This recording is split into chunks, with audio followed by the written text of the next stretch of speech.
श्राद्ध एक महत्वपूर्ण बिंदु, महत्वपूर्ण संस्कार जो न केवल हमारे पितरों के जीवन से जुड़ा है बल्कि हमारे जीवन से भी जुड़ा है, उसे पूर्णतया प्रभावित करने वाला तथ्य है।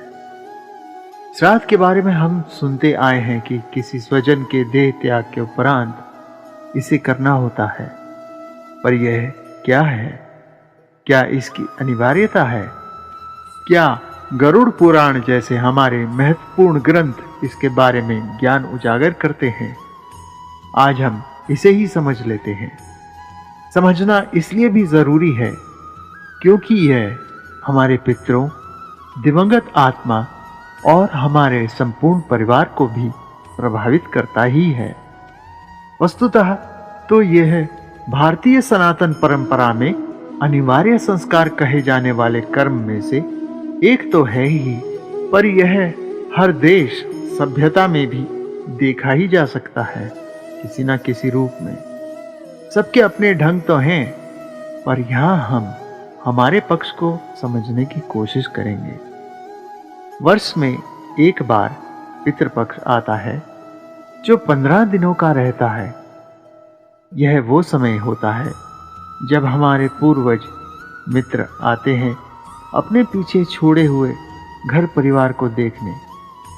एक ऐसा समय और अवसर भी जब हम उन्हें प्रसन्न कर उनकी कृपा, आशीर्वाद प्राप्त कर सकते हैं। केवल उनके आशीर्वाद से भी हमारे घर परिवार में सब कुशल मंगल होने लगता है। आत्माएं मरणोपरांत या तो नया जन्म लेती हैं अथवा अपने कर्मानुसार किसी अन्य योनि में जाती हैं। कुछ स्वर्ग नरक में भी जा सकती हैं, पर उनके निमित्त यदि कुछ निर्णय नहीं होता है तो वह एक अवधि तक पितृलोक में पितृ रूप में निवास करती हैं। यह 15 दिन ऐसा ही समय होता है जब पितृलोक के द्वार खुलते हैं और सब स्वजन धरती पर अपने घर परिवार में आते हैं। ऐसे समय में उनको विनय पूर्वक, प्रेम पूर्वक उनके मनपसंद का भोजन, जल, तर्पण इत्यादि देकर पिंडदान कर संतुष्ट करना चाहिए। जब वे 15 दिनों के पश्चात संतुष्ट, प्रसन्न हो प्रस्थान करते हैं तो आशीर्वाद देकर जाते हैं, जिससे सब मनोरथ पूर्ण होते हैं। जो व्यक्ति कुछ नहीं करते हैं उनके पितरों को यूं ही भूखे प्यासे वापस लौटना पड़ता है, जिससे वे कुपित होते हैं और व्यक्ति के जीवन में पितृदोष लगता है। इसके कारण घर परिवार में कष्ट, पीड़ा, दरिद्रता इत्यादि समस्याएं उत्पन्न हो जाती हैं। भूमि से, जल से, अग्नि से, हवा से भोजन, जल इत्यादि ग्रहण करते हैं। पितृलोक के देव का नाम अयरमा है, जिनका वाहन कौवा है। पितरों को प्रेम से अर्पण किया भोजन कौवे को देना चाहिए, जो वह भोजन पितरों तक पहुंचाता है। फिर उसे कुत्ते को देना चाहिए, जो यम के दूत का प्रतीक है। इसके अतिरिक्त भोजन गाय को भी देना चाहिए, क्योंकि गाय में वह सब देवी देवताओं का वास माना जाता है। पितृपक्ष में धनवान व्यक्ति को 21 ब्राह्मणों को भोजन कराना चाहिए। ऐसे समय में पितृ इन ब्राह्मणों के माध्यम से उस भोजन और जल को स्वीकार करते हैं। जो इतने ब्राह्मणों को भोजन नहीं करा सकते, वे 5 या 1 ब्राह्मण को भोजन कराएं। जो अति निर्धन हो और वे एक भी ब्राह्मण को भोजन कराने में असमर्थ हो, वे श्री भगवान के मंदिर में जाकर उनके लिए प्रार्थना करें। पर किसी भी स्थिति में कर्ज लेकर ब्राह्मण भोजन ना कराएं, क्योंकि इससे पितृ दुखी होते हैं और उन पर भी उस कर्ज का भार आता है।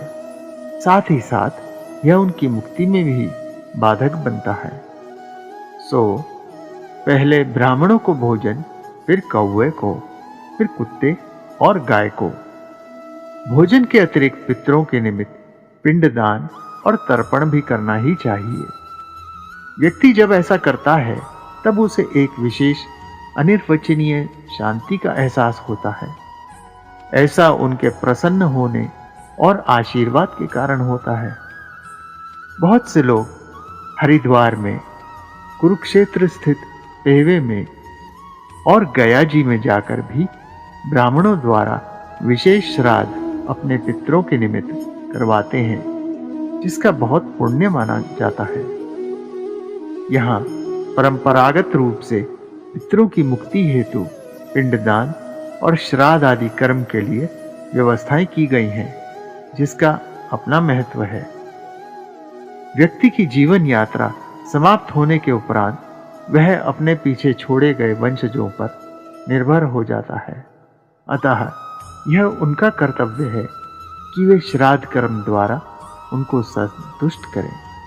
उनकी प्रसन्नता, संतुष्टि के लिए, उनकी मुक्ति के लिए और स्वयं के अपने भावी जीवन को अधिक सुखमय, निष्कंटक बनाने के लिए भी यह करना आवश्यक है।